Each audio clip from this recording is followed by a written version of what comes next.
मित्रों, हर शादीशुदा महिला के लिए उसके पति से बढ़कर उसके लिए और कुछ नहीं होता। इसलिए हमारे शास्त्रों में पति की रक्षा या फिर उनकी लंबी उम्र की कामना रखने वाली पत्नी के लिए कई तरह की पूजा और व्रत बताए गए हैं।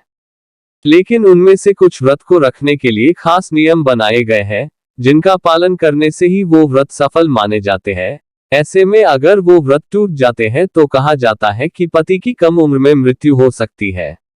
सबसे पहले बात करेंगे वट सावित्री व्रत की। ये उपवास सभी श्रेष्ठ व्रतों में से एक है जो खास सुहागिन महिलाओं के लिए ही है। ये व्रत मां सीता ने भी रखा था। मान्यताओं के अनुसार श्री राम के राज्य अभिषेक से पहले सीता माता ने सरयू नदी के तट पर सूर्य देव को अर्घ देकर इसे पूरा किया था। इसके पहले उन्होंने पूरी विधि के साथ व्रत रखकर शाम के समय डूबते सूरज को अर्घ देकर व्रत को सफल बनाया। देवी सीता की माने तो इस व्रत के टूटने पर सुहागिन स्त्री को बहुत बड़ा पाप लगता है। दरअसल ये व्रत पत्नी खास अपने पति के लिए रखती है। इसलिए अगर ये उपवास पूरे नियम कायदे के साथ सही से पूरा नहीं होता तो इसकी वजह से उसके पति पर अकाल मृत्यु का खतरा मंडराने लगता है। यानी कि इस व्रत का टूटना मुसीबतों को न्योता देने जैसा है। अगला है हरतालिका तीज। ये व्रत देवी पार्वती ने भगवान भोलेनाथ को पाने के लिए किया था। ये व्रत सुखद वैवाहिक जीवन के साथ साथ अखंड सौभाग्य की प्राप्ति के लिए किया जाता है। इसलिए ये व्रत पूरी निष्ठा और श्रद्धा के साथ ही करना चाहिए, क्योंकि महादेव और देवी पार्वती से जुड़े होने की वजह से इसका महत्व और बढ़ जाता है। हरतालिका तीज के व्रत में अन्न जल कुछ भी ग्रहण नहीं करना होता है और पूरी रात जागकर अगले दिन मंदिर में पूजा कर इसे पूरा किया जाता है। कहते हैं इस व्रत के दौरान महिला को रात में नींद की झपकी तक नहीं आनी चाहिए, वरना व्रत खंडित माना जाता है। इस व्रत का खंडित होना बहुत अशुभ होता है। इसकी वजह से पहले तो महिला के पति को छोटी छोटी बीमारियां परेशान करने लगती है, जो उसके शरीर को अंदर से खोखला कर देती है। इसके बाद उसे ऐसी भयानक बीमारी जकड़ लेती है जिसकी वजह से उसका बचना लगभग नामुमकिन हो जाता है। आपको बता दे, देवी पार्वती के पिता नहीं चाहते थे कि उनकी शादी शिव जी से हो, लेकिन पार्वती जी के मन मंदिर में भोलेनाथ ही बसे हुए थे। इसलिए उन्होंने इस दिन अन्न जल का त्याग करके पूरी श्रद्धा से ये व्रत किया, जिसके परिणाम स्वरूप महादेव ने उन्हें अपनाकर उनसे शादी की।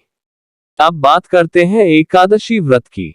आपको बता दे, ये व्रत भगवान विष्णु का होता है और इस व्रत को रखने से व्यक्ति को कई पुण्यों की प्राप्ति होती है। हमारे शास्त्रों की माने तो ये व्रत करने से घर में सुख, समृद्धि और संपदा की प्राप्ति होती है। इतनी ही नहीं, ये व्रत जो भी रखता है उससे सभी देवी देवताओं का आशीर्वाद मिलता है। वैसे तो ये उपवास कोई भी रख सकता है, लेकिन जब इस व्रत को सुहागिन महिलाएं रखती है तो इसका महत्व बहुत ज्यादा होता है। ऐसे में शादीशुदा स्त्री को ये व्रत शुरू करने से पहले खास ध्यान रखना चाहिए, क्योंकि अगर वो ये व्रत तोड़ देती है तो इसका सीधा असर उनके सुहाग पर पड़ता है, जिससे भविष्य में उनके पति की मृत्यु जल्द हो सकती है। हमारे ऋषि मुनियों ने इस व्रत को बहुत फलदायी बताया है, क्योंकि इस व्रत को नियमपूर्वक करने से इसके चमत्कारी फल प्राप्त होते हैं। वहीं अगर ये व्रत खंडित होता है तो इसका परिणाम बहुत ही खतरनाक होता है। इसके अलावा किसी भी पत्नी को करवा चौथ का व्रत नहीं तोड़ना चाहिए। दरअसल ये व्रत होता ही पति की लंबी आयु के लिए है। जानकारों की माने तो इस सबसे पहले देवी पार्वती ने रखा था और तभी से इस व्रत को करने की परंपरा चली आ रही है। इस दिन औरतों को पूरे दिन कुछ भी खाना पीना नहीं होता है और फिर रात को 16 श्रृंगार करके चंद्रमा को अर्घ देकर ये व्रत पूजा किया जाता है। इस व्रत के सफल होने से सुहागिन स्त्री को अखंड सौभाग्यवती का आशीर्वाद प्राप्त होता है।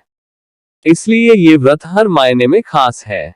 मित्रों, इसका मतलब साफ है, आप सिर्फ उन्हीं व्रत को करने का संकल्प ले जो आप कर सकती हो, क्योंकि व्रत का टूटना अशुभ संकेत होता है। आपको ये वीडियो कैसी लगी हमें जरूर बताएं और वीडियो को लाइक करना ना भूलें।